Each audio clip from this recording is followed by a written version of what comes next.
Black woman loses her job after saving the life of an injured millionaire. What happens next stuns the entire hospital. You're fired, Dr. Diana, and kindly leave your coat and badge on the table. Director Whitman's voice thundered through the bustling lobby of Santa Clara Hospital like a gavel striking a courtroom bench. The sudden outburst froze the flow of nurses, patients, and visitors, all turning to watch the public spectacle unfold. Diana Santos, age 38, stood tall, composed. Her decade of flawless service as the hospital's head nurse was dissolving before her very eyes, in a humiliating spectacle, flanked by security like a common criminal. Whitman paced with theatrical rage, his face florid and fists clenched. Gross. Violation of hospital policy. Unauthorized treatment. Misuse of resources without payment. That's what you've done. His words dripped with contempt. People like you, he hissed, need to learn their place in this institution. People like you. Diana knew exactly what he meant. She'd endured the unspoken rules, the subtle racism, the passed-over promotions, the extra scrutiny. She met his gaze and calmly responded, I saved a man's life last night. He came in bleeding, semi-conscious, no ID, no insurance, no credit card, no health plan, and you wasted hospital resources on some vagrant, Whitman barked, pounding the reception. Diana didn't flinch.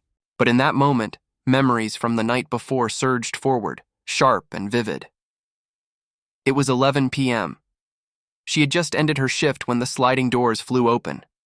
A man stumbled in, his clothes ripped, drenched in blood and mud.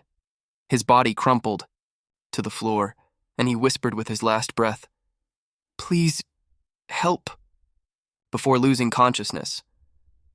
Patricia, the blonde night receptionist with acrylic nails and eyes glued to her phone, barely looked up. No insurance, no treatment. That's the rule, she muttered. But Diana didn't think twice. Call Dr. Martinez. Prep emergency room 3, she ordered while kneeling beside the man, assessing his weak pulse and labored breath. But Dr. Diana, the rules, Patricia protested. To hell with the rules. This man is dying. In the present, Diana calmly placed her ID and coat on the counter. Security guard Johnson, one of the few who had always shown her quiet respect, looked away in shame as he escorted her out. You'll regret this, Whitman, Diana said, composed. The only thing you saved was some worthless hobo, he scoffed. Now get out before I call the cops. Something odd caught her eye as she pushed through the revolving doors one last time. Something odd caught her eye. The usual homeless man who lingered at the hospital's corner was missing. In his place stood a sharply dressed man in a tailored suit, quietly speaking into a sleek phone. No one at Santa Clara could have known that the vagrant Diana had saved was wearing a hidden $300,000 Patek Philippe watch under the mud, and that a chain of events was already in motion that would flip the hospital's power structure on its head.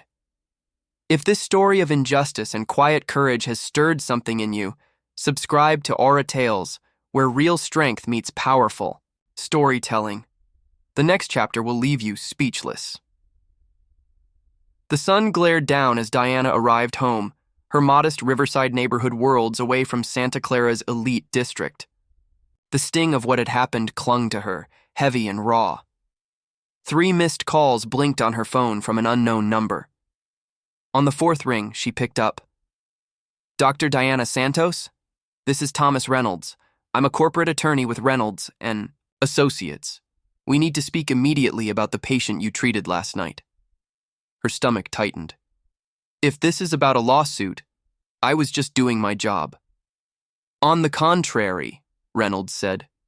Your actions have consequences far beyond anything you could imagine. Can we meet in an hour? Diana agreed. 1 hour later, she entered a sleek downtown cafe, still in her hospital uniform minus the coat. Reynolds, a sharply dressed black man with an air of quiet authority, motioned her over. The man you saved, he said, sliding a tablet across the table, is Vincent Montenegro, CEO of Montenegro Holdings, one of the nation's largest healthcare conglomerates. Diana froze. The professional portrait on the screen was unmistakable. Those same eyes she had wiped clean of blood, that same jaw now scrubbed of grime. He has this odd habit, Reynolds said, of hiking alone to disconnect. Yesterday, he fell during a mountain trek and stumbled into your ER. What happened next? He told me everything. Meanwhile, back at Santa Clara, Whitman was basking in his power. He'd gathered the staff. Let Diana Santos serve as an example. Violate policy, and you're out. Patricia clapped lightly. Dr. Martinez, the only Latino physician on staff, remained silent, his fists balled tightly under the table.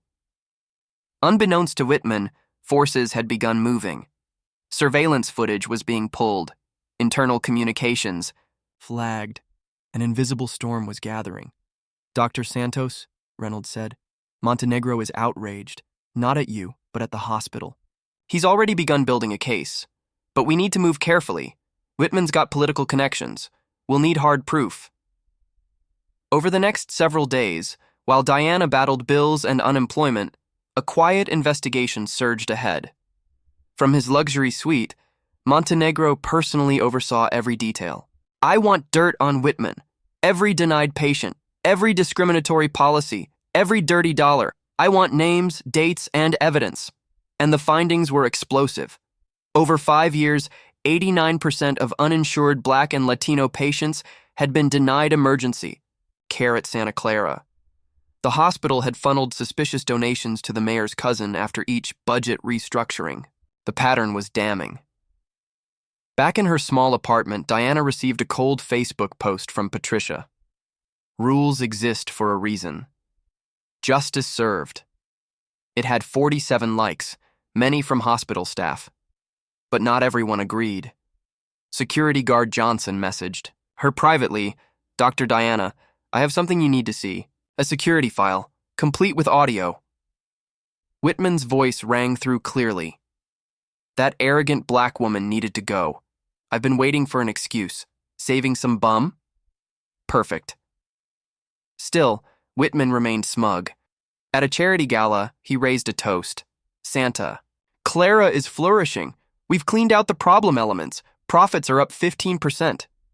He didn't notice that the waiter serving champagne was Montenegro's head of investigations.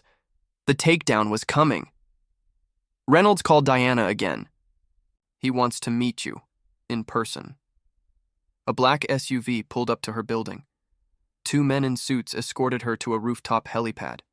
Within minutes, a helicopter descended. Inside, seated with quiet intensity, was Vincent Montenegro. Dr. Santos, he said, eyes warm, You didn't just save my life. You exposed something rotten to the core. Now, I'd like your help in cleaning it up. He laid out the plan. Santa Clara would be audited. Whitman would be exposed publicly.